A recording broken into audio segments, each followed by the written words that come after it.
I'm free now.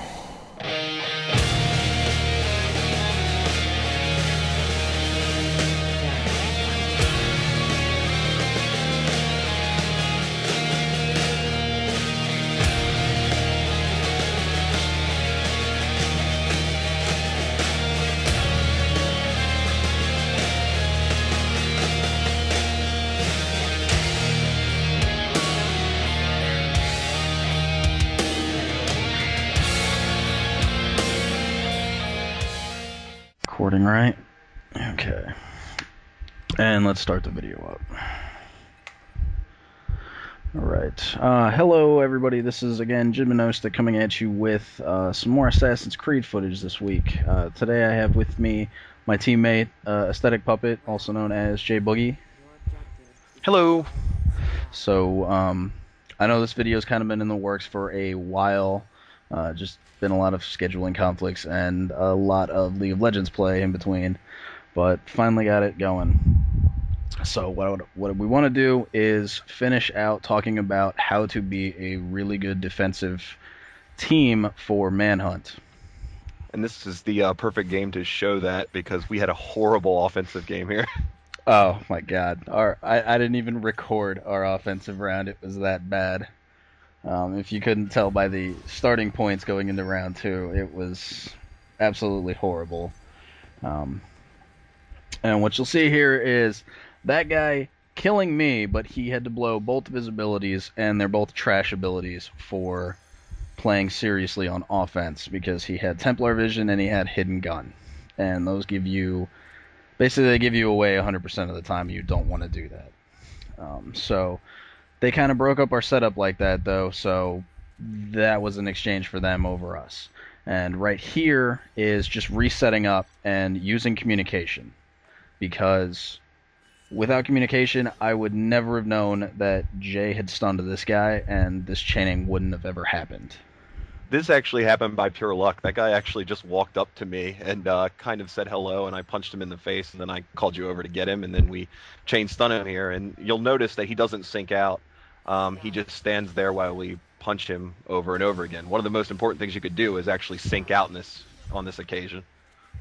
Yeah, and our other teammate there, kind of just waddling past everybody, not helping, is him not tuning into what's going on and not understanding how, I guess, how the mechanics are working right now, or he's just AFK. Like, I honestly don't know what the hell he was thinking, but we had a perfect chain stun scenario, 3 versus 2, and it resulted in 1-on-2 with Boogie getting killed trying to get another stun, and it wasn't working. It was just horrible.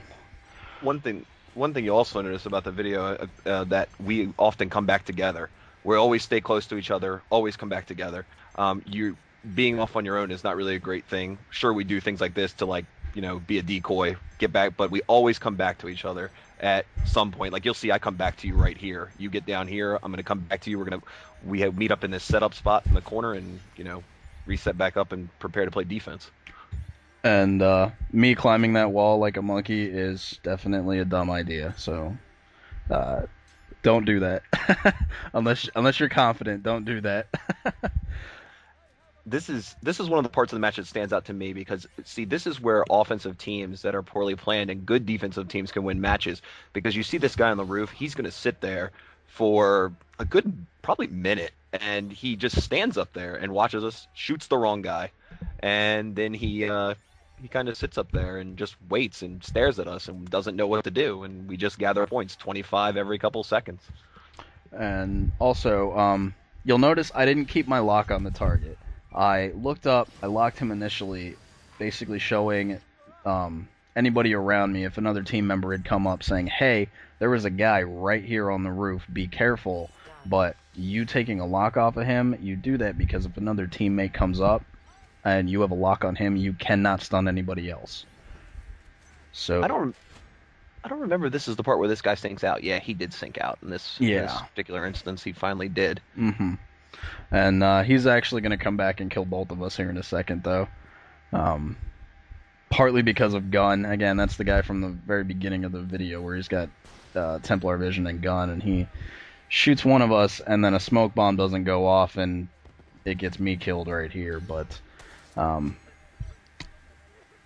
breaking up setups, it's a viable way to do it. I'm not going to say it's not. Using gun is a viable way to break up a setup. It's just it doesn't get you any points.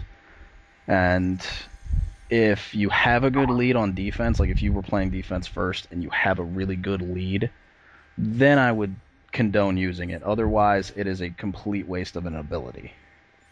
Oh, I would agree. I would agree. I mean, you see it in a lot of really, really aggressive setups, and it can be used to totally break up a team. Now, as you see here, we're going to set back up, and this is one of my favorite choke points on this map is in this little alcove, and we get these guys right here. They're going to come in here, and we're going to close out the round by I'm playing another round of ultimate defense and stun this guy, and you're going to come over and stun him, and then I'm going to stun him again. Yeah, and like I've said in some of my other Assassin's Creed videos, mainly in the video where I'm the Damarosa on Rome, what you want to do is you want to understand the map. Because understanding the map and knowing where certain points are, you can set up better because you're not going to give them huge offensive points if they do come and kill you. Like, they're going to have to play really aggressive to get you, but if you're playing really defensive, you're going to have a better time doing it because you're going to see them coming a lot easier.